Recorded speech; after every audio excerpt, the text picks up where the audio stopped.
So students, in the previous lecture हम लोगों ने अलग अलग प्रकार के आर्क्स लैम्प की डिस्कशन किया था, प्लस हम लोग इनकैंडेसेंट जो बल्ब्स थे, इनकैंडेसेंट लैम्प है उसके बारे में भी हमने, high pressure high temperature lamps के जो पार्ट हैं जिसमें हम लोग देखें कि हाई टेम्परेचर लैम्प में जो पहला इनकैंडेसेंट लैम्प को हमने देखा है। अब हम लोग गैसीय डिस्चार्ज लैम्प पे आ गए हैं, तो गैसीय डिस्चार्ज लैम्प के बारे में हमने बेसिक प्रिंसिपल देखा। इसमें जो सबसे पहला टाइप है वो हम लोग देख रहे हैं सोडियम वेपर डिस्चार्ज लैम्प।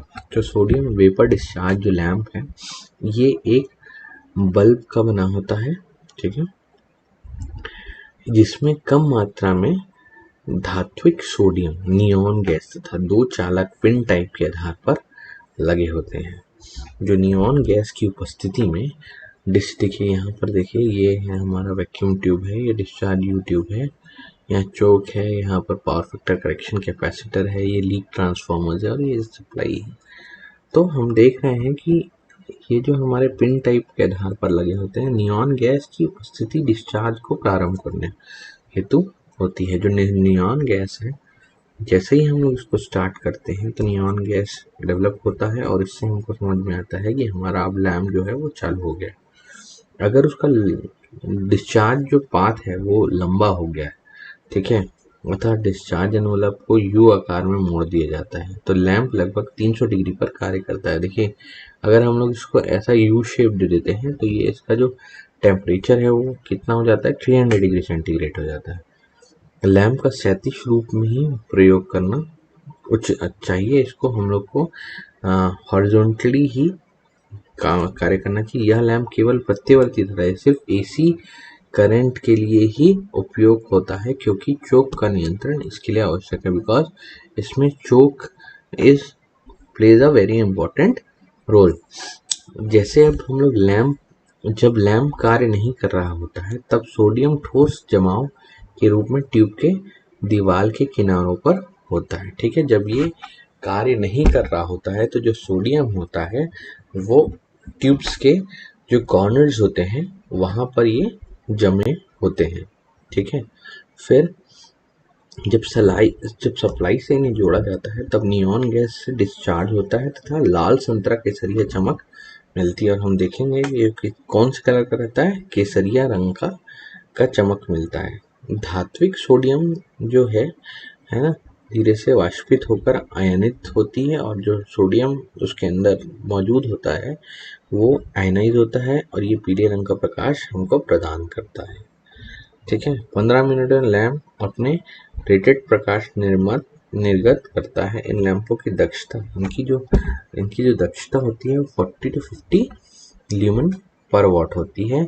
इनका बहुतायत उपयोग हाईवे तथा आउटडोर प्रकाशन में हम लोग करते हैं। इनका उपयोग सड़क प्रकाशन, रेल यार्ड, वेयर हाउस इत्यादि में भी किया जाता है। तो सोडियम वेपर लैम्प का जो बेसिक वर्क है वो कहाँ पर हम लोग ज़्यादातर देखेंगे, वो हम लोग देखेंगे गाइस कहाँ पर, आपका जहाँ बड़ी बड़ी सड़कें हैं, ठीक है, जहाँ हम लोग का गार्डन्स हैं, ठीक है, वेयर हाउस हैं, रेल यार्ड्स हैं, जहाँ पर हम लोग को ज़्यादा लाइट की आवश्यकता होती है वहाँ पर ये होता है। इनका औसत आयु 3000 घंटे 9000 घंटे का होता है। इनका जो सोडियम डिस्चार्ज वेपर लैंप होता है, इनका जो इनकी लाइफ होती है वो लगभग 9000 घंटे तक ये हमको लाइट प्रोवाइड करता है। कंडीशन सप्लाई, मैं कंडीशन सप्लाई इस कारण बोल रहा हूँ क्योंकि अगर किसी भी प्रकार का की बारिश या पानी उसमें आता है तो वो क्या हो जाता है, उससे वो तुरंत उसके कारण से वो फट भी सकता है। अब हम लोग देखते हैं high vapour mercury discharge vapour lamp. ये दूसरा प्रकार है हमारा high pressure mercury vapour lamp. इसमें जो पारा लैंप एक डिस्चार्ज आवरण एनवलप बना होता है, जिसे साधारण कांच के एक बल्ब में रखा जाता है। एकदम बेसिक जो कांच का बल्ब होता है उसमें हम लोग इसको रखते हैं। डिस्चार्ज आवरण कांच या क्वार्ट्ज का बना होता है। जो हमारा डिस्चार्ज ट्यूब होता है वो हमारा कांच या क्वार्ट्ज का बना होता है। दोनों के बीच की जगह या अंशता या पूर्णता रिक्त होती है। दोनों के बीच की जगह जो होती है या तो हाफ फिल्ड होगी या तो हाफ एम्प्टी होगी या फुल एम्प्टी होगी। जो बाह्य बल्ब है, जो आउटर बल्ब होता है, वो हानिकारक यूवी किरणों को शोक आवेशित करता है। वो क्या कर लेता है, यूवी रेस को अब्जॉर्ब कर लेता है। आंतरिक ट्यूब में ऑर्गन या निश्चित मात्रा में पारा होता है। ठीक है, जो इसका इंटरनल ट्यूब है उसमें इसमें ऑर्गन या ऑर्गन एवं निश्चित मात्रा में मरकरी भी इसमें होता है। इसी कारण इसका नाम है high pressure mercury vapour lamp. इनके अलावा एक स्टार्टिंग चालक तथा दो मुख्य चालक लगे होते हैं। इसमें क्या होता है, एक स्टार्टिंग कंडक्टर होता है और दो मेन कंडक्टर्स होते हैं। मुख्य चालक टंगस्टन का बना होता है। जो मेन कंडक्टर है वो किसका बना होता है गाइस, ये इंपॉर्टेंट पॉइंट है कि इसमें जो मेन हमारा कंडक्टर है वो किसका बना होता है, टंगस्टन का बना होता है। ठीक, चोक कुंडली लगाई जाती है धारा को सीमित करने के लिए। इसमें एक चोक भी लगाया जाता है जो कि धारा को क्या करता है, कंट्रोल करता है। ठीक है, देखिए ये हम लोग इसका अगर सर्किट डायग्राम देखें, देखिए चोक यहाँ पर कनेक्टेड है। ठीक, और जब सप्लाई चालू की जाए तब पूर्ण मुख्य वोल्टेज स्टार्टिंग या ऑक्सिलरी चालक पर पड़ता है। देखिए उसका ऑक्सिलरी इलेक्ट्रोड ये है और ये मेन इलेक्ट्रोड है। ठीक है, ये मेन इलेक्ट्रोड है और ये ऑक्सिलरी इलेक्ट्रोड है। ठीक है, ऑक्सिलरी इलेक्ट्रोड और ये, तो जैसे ही हम लोग सप्लाई देते हैं तो जो मेन वोल्टेज है वो स्टार्टिंग या ऑक्सिलरी चालक पर पड़ता है तथा मुख्य चालक भी जुड़ जाता है। मेन इलेक्ट्रोड है वो भी क्या कर जाता है, जुड़ जाता है और इस प्रकार से एक मुख्य डिस्चार्ज की प्रारंभ हो जाता है और ये धीरे से जो मेन डिस्चार्ज है वो स्टार्ट हो जाता है। पारा वाष्पित होता है।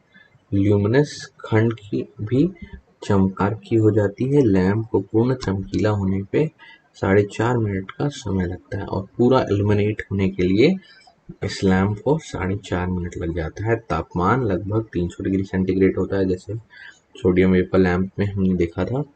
यह हरा नीला प्रकाश ग्रीनिश ब्लू कलर हमको प्रोवाइड करता है। इसकी दक्षता भी लगभग 30 से 40 ल्यूमन पर वॉट की होती है और उसकी कितनी थी हमारी, 40 से 50 ल्यूमन्स।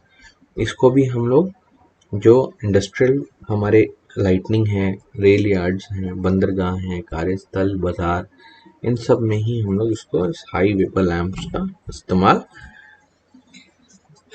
मुख्य रूप से करते हैं। ठीक है, जो कि हमारा बहुत ही इम्पोर्टेंट सेगमेंट है।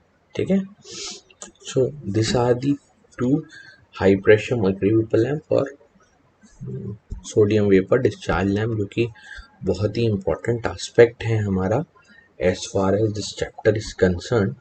ठीक है, अब नेक्स्ट हम लोग देखेंगे फ्लोरोसेंट लैंप।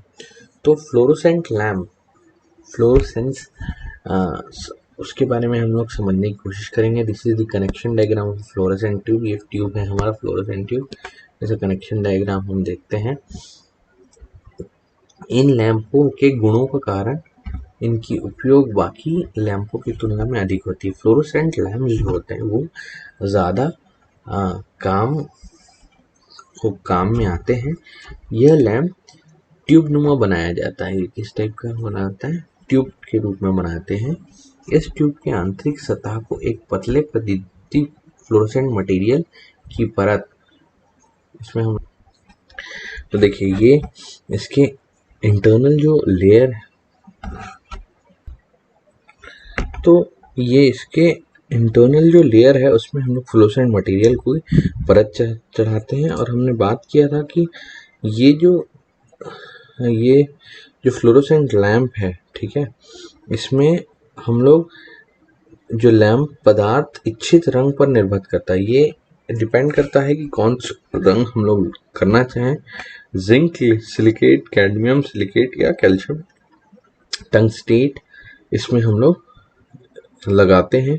इन पदार्थों फॉस्फर कहा जाता है। इनको हम लोग क्या बोलते हैं, फॉस्फर्स बोलते हैं।